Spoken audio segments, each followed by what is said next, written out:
This week on Tasmanian Takeover, Nick Marshall goes bananas, the Jackies go one step closer to playing play-ins, and we break more records than a JB Hi-Fi closing down sale. This is the Ants Nest.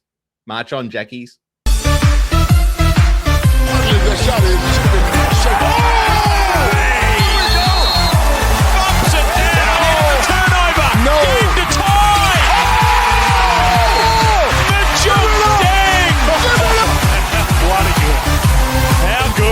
These JackJumpers, they just never say die. Ladies and gentlemen, welcome back to the Ants Nest, the number one fan podcast for the Tasmania JackJumpers. And what a week it has been. Records are tumbling. The Jackies played one of the best games we've seen them play ever. This is going to be a fun episode. And joining me, as always, welcome back, Fred. How you going, mate? Very, very well, JD. After watching that and what happened then was, yeah, we kind of expected it, but wow, it was still pretty cool to watch. And like you said, the records were falling all over the place. So good on the Jackies, and yeah, it's pretty good. I'm going to go through the records in a minute, but I want to start the episode by giving a massive shout out to the Brisbane Bullets for rocking up and having a crack, because we went through in the last episode the enormous injury list that those guys are playing with, plus they were doing injuries during the game.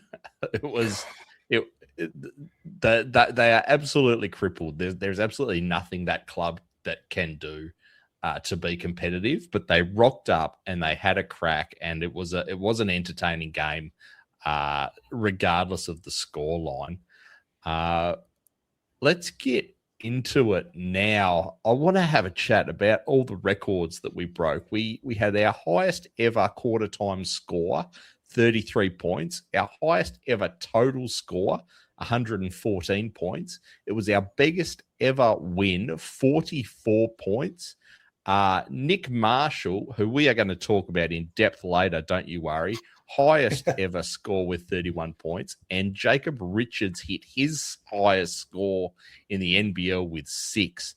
And I'll tell you what, he hit 3 out of 4 shots. He only had 5 minutes game time.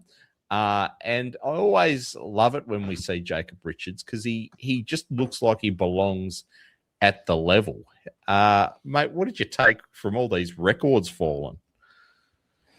Yeah, well, it was unfortunate that it happened against a weak team. But in saying that, it was good that they got that under their belt. And also, like we were talking about last week, how we got on top of them early and then we gave the reserves a bit more of a run.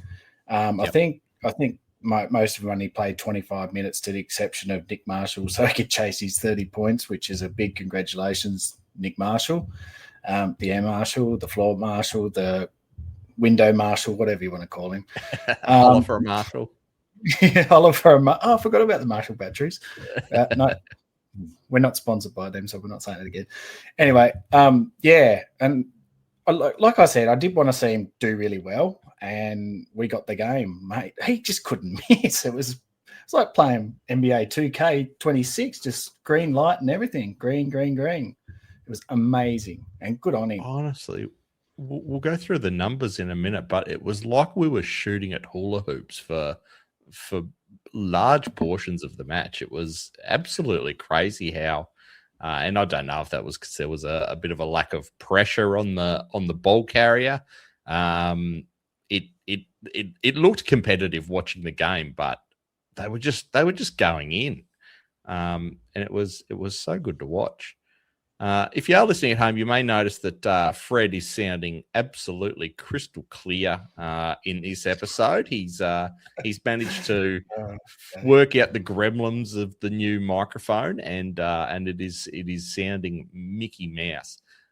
So it's good to hear you in full Dolby surround sound now, mate. It's good. I feel sorry for everyone out there. Actually, I probably should have stuck to the webcam speakers, and probably wouldn't have to hear my annoying voice as much. So, Nah, only the best here on the Ants Nest. Let's talk about the game now and pull it apart a bit. Final score 114-70. Jackie's win, played last Friday, February the 6th, and it was an absolute dominant performance from start to finish. Just under 60% shooting, which goes without saying is a season high for the JackJumpers.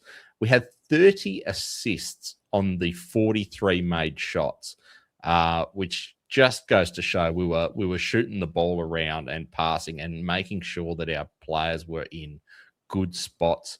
Only 7 turnovers for the game, which is not quite the lowest for the season, but very close. And 12 steals showed that the boys weren't just there for a free shoot. There was proper effort that went into this win, and it was proper Jackie's basketball, if not a little bit more high scoring than what we're usually used to. How did you see it, Fred? Yeah, well, from the get-go, you can see they were determined to win the game. That's to start with. And they were going to put the pressure on from start to finish. The defense was right up there. They were all up in their faces. That anytime someone got a bit of a mismatch or something, that'll be switched off, switched over and be given the task to whoever's probably meant to be guarding them. And they were moving. Like, we've talked about it before, and I don't want to keep harping on it, but when Jackies play good basketball, it's when they're cutting, they're moving, they're screening, they're doing all the little things in a game. See that like that. Like Majuk could have probably taken that shot, but DJ came in and he was wide open. But when the passing is crisp like this, it opens up the game completely. And you could see that with the defense as well. When they got on the break and that, they play really good D. They get a steal or a deflection or force them into making an error, and then they go to the races, and then they're up the other end of the court scoring, which was really good to see. And probably one of the better things that I saw too was they weren't just going, all right, it's DJ's show, give it to DJ. When Nick got hot, they kept him going and let him shoot, you know what I mean? And it was really good to see that throughout the game as well. So whoever had the hot hand, they were feeding the ball to him and letting them cook a little bit, which was awesome. And there's your guy, boom, big there dunk, it is. 2 points. The people's mullet with the big dunk. Wasn't that awesome? People's mullet. But what was even better than that was the pass. That was a beautiful pass by Tiger. That was just the no-looker. Oh, I'm over here, whoop-de-doop, and off he goes. It was amazing. So that's all you can say about the game. It was really good from start to finish from the JackJumpers. It was good that Scott capped him at about 25 minutes for all the starters and all the regular rotation players. And then, and it was also really good to see, young Nunn out there and Richards, is it? Yep. Young Richards. Yep. Yeah. See him out there. He's going to be pretty good under a little bit more development. And then we had a couple of sightings of our guy, the doctor, which is there. He is there. Look at that. Geez, that's good timing. So it was really good to see. It was good to see the guys get some court time, because it is pretty valuable, especially coming up to these next couple of games and hopefully into the playing game. So really good to see. And Scott, he's got his mojo back, and I'm loving it. He's super passionate about the cause that they were running on Friday with the She Foundation. It was really good to see, and plenty of teal there. Awesome stuff. And, it was really good. That's all I've got to say about that, pretty much. It's one of those things. The first year they did it, I was a bit iffy about the colours really have nothing to do with Tassie or anything like that. It was a bit of an odd thing, but it has really taken off, and it's become one of the staples in our fixture that I really look forward to every year. I think the jerseys look fantastic. There's obviously a story behind it with the lady that used to work for the JackJumpers. Yeah, sadly passing away, and it has become a really, really important part of the fixture, I think, and one I really look forward to. Let's go through some of the individual performances. I was really impressed by David Johnson, especially early. He hit 3 from 7, set the tone early. When really it was still relatively in the balance. I think he got a lot of time on the bench in the second half, probably by design, because we absolutely need him cherry ripe for play-ins. And the other one I wanted to bring up was your man, Tiger Campbell, mate. 15 points, shooting 6 from 9, 3 from 5 from the 3-point line. And who was another one who was really big early in the game. They were just also dialed in from the start of the game. How'd you see it? Yeah, it was really a real top performance. When you go through the plus minus numbers, you've got Marshall up at around 40. Like, that's pretty unheard of, and that probably says how dominant he was and the team was. He was 40, and you got Majuk was about 40 as well. So these are really, really high statistics and a high level of gameplay that was happening. So it just kind of shows that they were doing it at both ends, not just on the offensive end. And it's really important to see those plus minus numbers up into the pluses like that, because it probably gives them a look at it and say, yes, and they're going to say, hey, look, we done really well. We can do that again, that we can replicate that again. So that's pretty important for the mind. And I reckon Scott will be sort of, well, he's already said it, he's super proud of what the guys achieved. And I think that if you look at the plus minuses, like I've been harping on about last few pods, that it will show the pure indication on how dominant they were, and unfortunately how poor Brisbane was as well. Yeah, I think they showed a bit of it during the game, and most of the Brisbane players were down at the minus 30 sort of mark. So it really was a dominant performance when you've got JackJumpers hitting plus 40s and the best Brisbane players hitting minus 30s. It was it was a bit of a bloodbath for the poor old Brisbane Bullets. But you can see how the plus minuses work now, because their defense and their offense was so poor. So it's minus one of the guys. He got minus 38 was their highest. That's so bad. That's saying when he's on the court, he's a negative player, and they'll pretty much score 38 points on him. You know what I mean? So that's how it kind of works. Yeah. Per 100 possessions, it's 38. So yeah, it's a really telling statistics there. But you don't really want to harp over them too much. You want to sort of dust that one off and say, all right, we've got such and such next week. Here's what we're going to do. Have the game plan for their best players and go from there, because it was really nice to have that win. But I'm pretty sure that Scott and all the lads there will be sitting down right now, and they're talking about the next challenge, the next grit and grind tactic that they're going to have. And might I throw in that had those numbers when we were talking about we wanted them to rest more, it was absolutely perfect. 25 minutes means that they've had about 15 minutes rest for the whole game, and that is valuable, and they probably won't be as sore. It's so good for everyone to get through uninjured, and it's good to see. And it was a really good show, really good. Absolutely. You mentioned some of the best players there, and we'll move on to our man of the match, which was not hard to pick this week.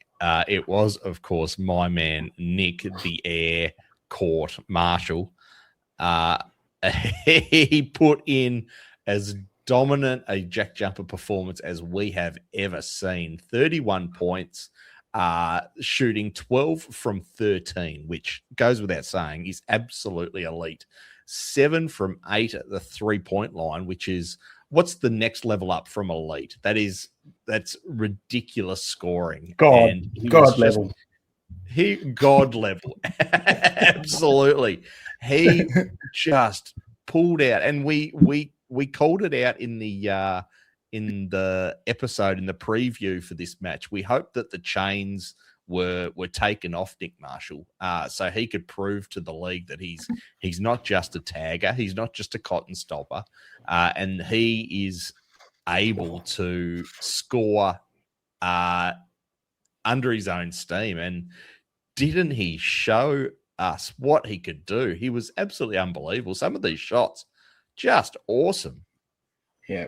And so some of them weren't easy shots. Like, he wasn't open all the time. I mean, you look at that drive he just done then. It was well contested. He just jumped and hung in the air and kept his sort of cool in the air and just popped it in off the glass, nice and easy. And it goes without saying that everyone was playing really, really well. They were looking for each other. They were moving. Everyone was moving. That's from Bunnings there. Bunnings Warehouse. Look at that. Swish. Crazy. But he was so good. He just, it's just amazing. Like, I had to stop and pause and watch that. But he's just, when he's on like that, his shot is so pure. It's such a great shooting action as well. It's so straight. Like, his whole body's straight. He's not all over the place. It doesn't look herky-jerky. It's just straight up, smooth, pop it in. He was amazing. I'm on the Marshall bandwagon, but I'm still on Tiger Island, so yeah. Good stuff. Nah, he was next level, and we've seen little glimpses of it through the season. I don't think he did himself any favors by playing so well on Bryce Cotton and Chris Golding. He sort of earned that tag as a defensive tagger, if you like. But to have a game like this where he could just come out and show what he's made of is huge for Nick. And I think I wouldn't be surprised if opposition teams start doing a bit more work on Nick Marshall now, because that was just as good a performance as we've seen from a Jack Jumper. I'm sad that that Rothy had him off for most of the third quarter and half of the last quarter, because I think I wanted him to hit 40, if I'm honest. You're not biased, are you? Not biased at all. I'll tell you what, listeners, he absolutely loves Nick Marshall. He's fanboyed him. He's a big fan. But yeah, he could, like you said, he could have quite easily, just the way he was going and the way the team was moving the ball and getting everyone into good spots to take those shots. He quite have easily would have got 40. I mean, if Mukjuk stayed out there, he'd be up at about 20. Yep. Bannon took off in the third quarter. He actually excelled a bit. He was a bit quiet in the first half, but he just come out and started hitting a mid-range shot and his little lefty hooks and the little floaters and that he does, and he got himself a few points, which was really good. And like I said, Majuk's defense was really good in this one, because the guy he was playing on, they call him the Maple or something. Because he's Holt. From Canada. Yeah. Jacob Holt. Jacob Mate, Holt, he went missing like his great uncle Harold. Yeah, Harold Holt, he took a bolt. But that's the thing. Like I thought, we're in a bit of strife here, because he's a big lad. He was pushing Bannon around like he was nothing there for a little bit, and then he kind of went a little bit quiet after he missed a few free throws and a few cheeseburgers later, and we got on top of him and away we went. It's interesting that you bring up Bannon, because he was our by far and away our fan favorite, and I thought he did most of his scoring in junk time, to be honest. But you do mention he was playing on the dangerous Canadian Jacob Holt, and Big Maple. the big maple. So once he realised that his job was done, he exploded a bit with 18 points and 19 rebounds, most of them coming from about halfway through the third quarter. Yeah. But he needed to do as well, that, which we love to see. Yeah, he needed to do that though, Bannon. Like if Scott was happy with him by the third quarter or halfway through the third, he would have just taken him off. But he knew that Bannon had to be out there putting up shots, getting shots, and driving to the basket, and being that leader that he is as well. So I was impressed with him in that third quarter, and that he was really good. Really good, and I don't think I think we've mentioned pretty much on every podcast this year how good an addition Josh Bannon has been to the team. He's the only player to have played and started in every game this year, and he's been massive and has really stepped up since Mags did his foot. So looking forward to seeing how he goes. I'm talking like we've already made play-ins. I know it's still a mathematical possibility if Illawarra win the next 3 or 4 games and beat us in the last round, they can still bunny hop us, but they would have to win and start winning big to make up for the percentage difference. 6% is a lot to make up. It's a lot. Yeah, like I think we made up, I think it was about 3% in the game against Brisbane. A 44-point win took us from about 98 to about 101 by memory. So that they're going to have to start winning big, and fingers crossed that doesn't happen. The easiest thing for us to do is just win the next 2 games, and then we don't have to worry about it. So that's where we're at. Mate, that's all we've got time for. Short and sweet this episode. There wasn't too much to be distressed about for this one. So was there anything else you had in your notes before we wrap it up?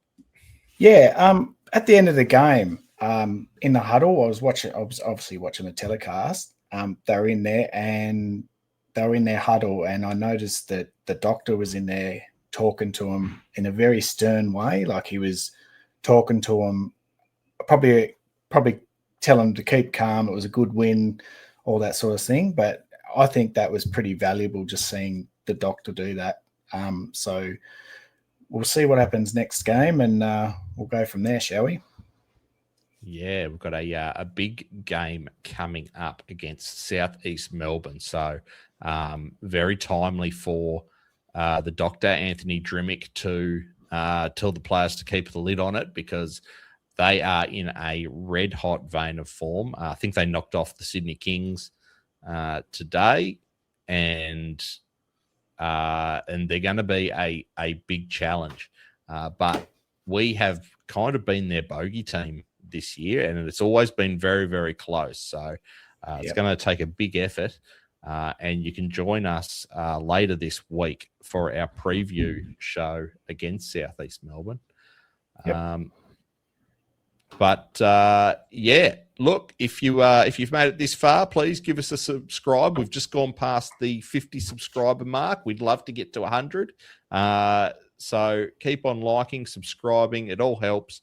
Lets us get our little podcast into as many ears as possible. Thank you so much for listening. And as always, march on, Jackies.